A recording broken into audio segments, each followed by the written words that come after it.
안녕하세요. 스포츠 분석 천교수입니다. 저희 채널을 방문해 주셔서 감사합니다. 이번 회차 천교수 가족방 적중 내역입니다. 적중하신 분들 모두 축하드리며 오늘의 경기 분석도 재밌게 시청하시고 유익한 정보 얻어가시기 바랍니다. 천교수 가족방 입장은 영상 하단 고정 댓글을 통해 입장 가능합니다. 그럼 오늘의 경기 분석 시작하겠습니다. 5월 12일 K리그 국내 축구 6경기 분석 시작하겠습니다. 첫 번째로 전북현대 대 수원FC 경기 알아보겠습니다. 전북은 최근 원정연전에서 모두 패했다. 광주와 서울을 연파하며 중위권 도약을 노렸지만 이름값에 어울리지 않는 최하위권에 처져 있다. 그래도 홈에서는 최근 무패를 기록 중이기에 반등을 노린다. 이동준이 부상으로 고전 중이지만 송민규와 문선민, 티아고와 전병관 등 이번 시즌 팀의 공격을 책임지는 공격진은 언제든 해결이 가능하다. 중앙 수비수인 이재익이 돌아오는 점도 호재다. 수원은 지난 라운드를 패하며 연패에 빠졌다. 홈연전에서 서울과 강원을 상대했기에 승리하고 선두 경쟁에 뛰어들려 했지만 원하는 결과를 얻지 못했다. 때문에 이 경기는 연패를 피하기 위해 수비적인 운영이 유력하다. 이승우 정도를 제외한 선수들이 수비적으로 라인을 내릴 것이다. 전북현대는 이동준과 에르난데스 등이 부상으로 고전 중이지만 전병관과 문선민, 한교원 등 빠른 발을 보유한 선수들이 경기 내내 상대 측면을 휘저을 것이다. 보아탱의 중원 경기력도 살아났고 안현범이 후반 조커 역할을 할 전북이 승리할 것이다. 이번 경기 전북현대 승을 추천합니다. 핸디 언어버 및 최종 조합은 고정 댓글 링크를 통해 가족방에서 확인해주세요. 두 번째로 울산현대 대 김천상무 경기 알아보겠습니다.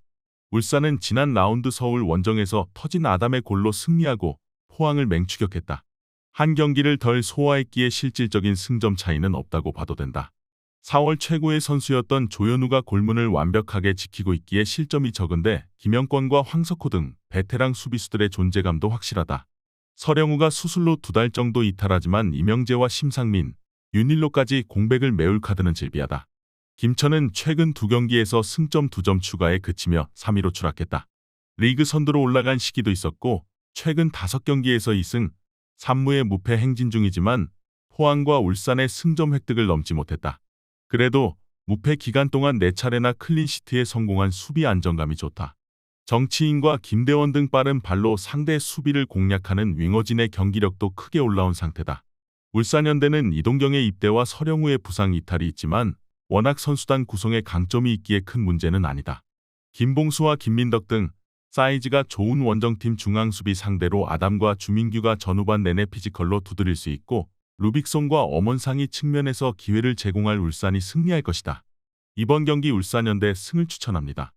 핸디 언어버 및 최종 조합은 고정 댓글 링크를 통해 가족방에서 확인해주세요. 경기 분석 잘 보고 오셨나요? 다음 경기 분석 보시기 전에 천교수 가족방 입장하시는 법 안내해드리도록 하겠습니다. 첫 번째로 영상 하단 댓글을 클릭해주세요. 두 번째로 링크를 클릭하신 후 세 번째로 채팅 참여하기 클릭하셔서 문의 주시고 답장 기다려주시면 됩니다. 남은 영상 유익한 정보 얻어가시길 바라며 이어서 다음 경기 분석 시작하겠습니다. 세 번째로 포항 스틸러스 대 제주FC 경기 알아보겠습니다. 포항은 전북을 잡고 1위를 유지했다. 한 경기를 덜 소화한 울산의 맹추격이 있긴 하지만 개막전 패배 이후 무패를 기록하며 1위를 질주 중이다. 특급 조커에서 팀의 에이스로 성장한 정재희를 비롯해 조르지와 허용준, 백성동과 김인성 등이 막강 활약을 이끌고 있고 수비도 기대 이상이다.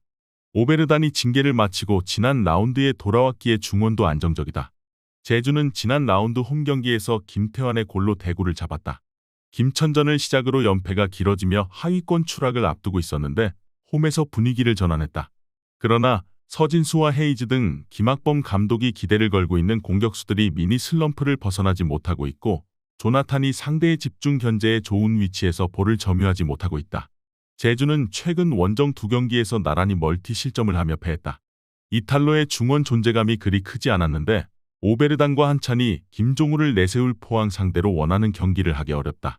조르지가 상대 수비와 경합하며 이선으로 찬스를 만들어줄 것이고 최고의 이선 공격수들이 마무리할 포항이 승리할 것이다. 이번 경기 포항 스틸러스 승을 추천합니다. 핸디 언어버 및 최종 조합은 고정 댓글 링크를 통해 가족방에서 확인해주세요. 네 번째로 경남FC 대 성남FC 경기 알아보겠습니다. 경남은 지난 라운드에서 해트트릭을 기록한 아라블리를 앞세워 전남에 승리했다. 상대의 퇴장이 나오기도 했지만 아라블리의 마무리가 대단했다. 팀의 주포 역할을 하던 원기종이 입대하며 공격진의 전력 누수가 컸는데 조상준과 무셀리아니 등이 공백을 메웠고 이민기의 측면 침투도 위협적이었다. 성남은 지난 라운드에서 리그 선두였던 수원을 제압했다. 후이지의 헤더 선제골 이후 교체로 들어온 김훈민이 중거리 원더골을 인저리 타임에 넣으며 수원 사냥에 앞장섰다. 이정엽이 상대 수비수와 몸싸움 직전까지 가는 상황이 나오는 등 선수들의 투지 넘치는 플레이가 인상적이었는데 최철우 대행 이 팀의 허슬과 에너지를 불어넣은 모습이다. 크리스와 정승용 등이 부상해서 돌아왔기에 이제 반격을 노릴 수 있다. 경남이 아라블리를 앞세워 홈에서 경기 내내 공격에 기여를 올릴 것이다. 그러나 정승용이 측면 수비를 책임질 것이고 수비 라인을 두텁게 할 원정팀 상대로 쉽게 기회를 만들긴 어렵다. 경남 역시 크리스와 후이즈를 앞세울 성남의 역습에 대비한 수비적 대처가 필요하고 두 팀이 승점을 나눠 가질 것이다. 이번 경기 무승부를 추천합니다. 핸디 언어버 및 최종 조합은 고정 댓글 링크를 통해 가족방에서 확인해주세요. 경기 분석 잘 보고 오셨나요? 다음 경기 분석 보시기 전에 천교수 가족방 입장하시는 법 안내해드리도록 하겠습니다. 첫 번째로 영상 하단 댓글을 클릭해주세요. 두 번째로 링크를 클릭하신 후 세 번째로 채팅 참여하기 클릭하셔서 문의 주시고 답장 기다려주시면 됩니다. 남은 영상 유익한 정보 얻어가시길 바라며 이어서 다음 경기 분석 시작하겠습니다. 다섯 번째로 FC 안양 대 김포FC 경기 알아보겠습니다. 안양은 지난 라운드 원정 경기에서 아산 상대로 승점 1점을 따내며 1위로 올라섰다. 수원이 성남에 패했기에 승점 1점을 앞선 선두인데 한 경기를 덜 치렀기에 승점 4점까지도 벌릴 수 있다. 이번 시즌 다크호스 정도로 평가받은 팀이었지만 시즌 출발이 대단히 인상적인데 주현우와 이태희, 이창용 등 핵심 자원들이 팀의 중심을 잡아주고 있고 야구와 달레이 등 외인 공격수들의 마무리도 빼어나다. 김포는 지난 라운드 홈 경기에서 부천에 패했다. 경기 내내 상대를 압도하며 수차례 좋은 기회를 만들었지만 마무리가 되지 않았고 인저리 타임에 들어간 후반 95분 결승골을 허용했다. 때문에 하위권으로 추락했고 리그 선두인 안양 상대로 승점이 필요하다. 장윤호를 비롯해 중원이 수비와 간격을 최대한 좁히며 수비 위주로 경기에 나설 것이다. 김포는 김현웅과 박경록 등 베테랑 수비수들이 상대 공격수를 경기 내내 귀찮게 하며 쉽게 실점하지 않고 있다. 그러나 달레이와 야구가 위력적인 마무리를 하는 안양 상대로는 고전이 예상된다.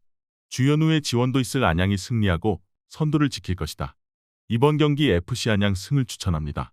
핸디 언어버 및 최종 조합은 고정 댓글 링크를 통해 가족방에서 확인해주세요. 마지막으로 부천FC 대 전남 드래곤즈 경기 알아보겠습니다. 부천은 교체로 들어온 이정빈의 결승골로 전남 원정에서 승리했다. 전후반 내내 상대의 공세에 밀리며 고전한 경기였지만 닐손과 정호진 등이 잘 저지하며 경기를 이끌어갔고 종료 직전 이정빈이 골을 터뜨렸다. 그로 인해 중위권으로 올라왔고 이제 반격을 노리고 있다. 단 기대했던 루페타가 7경기에서 한 골에 그치는 등 최전방 마무리는 아쉽다. 전남은 지난 라운드 홈 경기에서 경남에 완패했다. 후반 초반 센터백 신일수가 퇴장을 당하며 생긴 수적 열세와 더불어 페널티킥 허용이 컸다. 선발 공격수로 나선 하남에 한 골이 나오긴 했지만 40분간 수적 열세를 극복하긴 어려웠다. 때문에 떨어진 팀 분위기를 끌어올리기 위해 이번 라운드에 승점 추가가 필요하다. 조지훈과 사토가 중원을 두텁게 하며 발디비아와 몬타뇨를 앞세운 역습으로 기회를 볼 것이다. 부천은 루페타 외에도 바사니와 황재환 등이 활발한 움직임으로 홈에서 기회를 노릴 것이다. 그러나 중앙 미드필더인 조지훈이 센터백처럼 경기를 운영하며 상대 침투를 저지할 전남이 공간을 주지 않을 것이다. 전남이 원하는 진흙탕 형태의 경기가 진행되며 두 팀이 승점을 나눠 가질 것이다. 이번 경기 무승부를 추천합니다. 핸디 언어버 및 최종 조합은 고정 댓글 링크를 통해 가족방에서 확인해주세요.